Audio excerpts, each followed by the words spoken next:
Hey guys, it's Jordan with National Speed, and today we're talking about the cheapest horsepower available for your Mustang, a flex fuel calibration. In short, this allows you to run 93 octane, E85, or any variation in between, all without having to change the calibration file.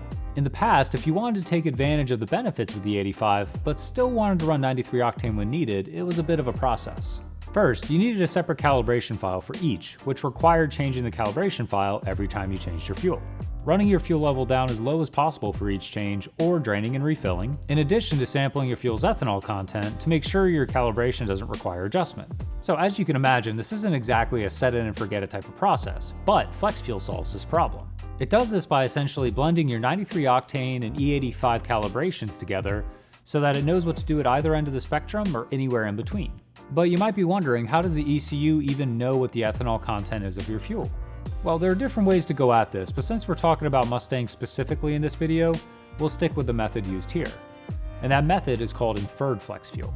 The strategy Ford and other manufacturers use here is that anytime you add fuel to your car, it looks at air-fuel ratio as well as short-term fuel trims.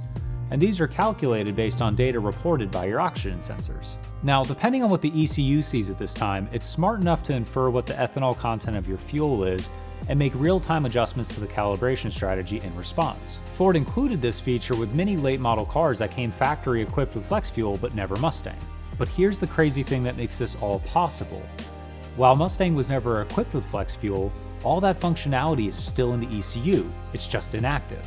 And with 2018 and newer 5-liter models, this is great news. Thanks to the fact that these engines came equipped with both port and direct injection fuel system, this means that no hardware changes are necessary to do a flex fuel calibration. The reason this matters is that E85 requires between 35 and 40% additional fuel flow over gasoline. So your fuel system needs sufficient headroom to run full E85.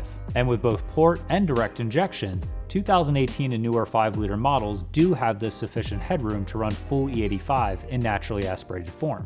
So with that all said, let's follow along as our test 2021 Ford Mustang GT is equipped with our flex fuel calibration. This car is equipped with our Stage 2 naturally aspirated package, which includes the JLT Performance air intake system, stainless power long tube headers connected to the stock exhaust, and an optional Reich Performance 170-degree thermostat. First, a baseline pull on 93 octane.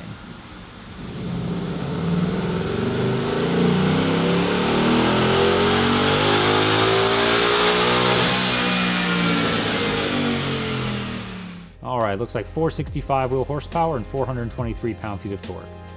Next, Pascal adds the right amount of VP Racing X98 to get our ethanol content to around 85%. And then Vlad gets to dialing in the calibration.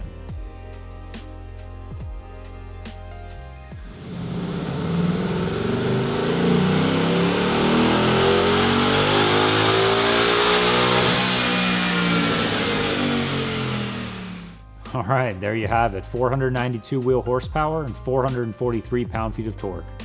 That's peak gains over 93 octane of 28 wheel horsepower and 20 pound-feet of torque, with maximum gains coming in at 31 wheel horsepower and 25 pound-feet of torque. Pretty wild gains for a stock internal naturally aspirated engine with just fuel. Alright guys, that's pretty much it. If you found this information useful, don't forget to like and subscribe to stay tuned for more. And as always, if you have any questions at all, we're happy to chat. Thanks for watching.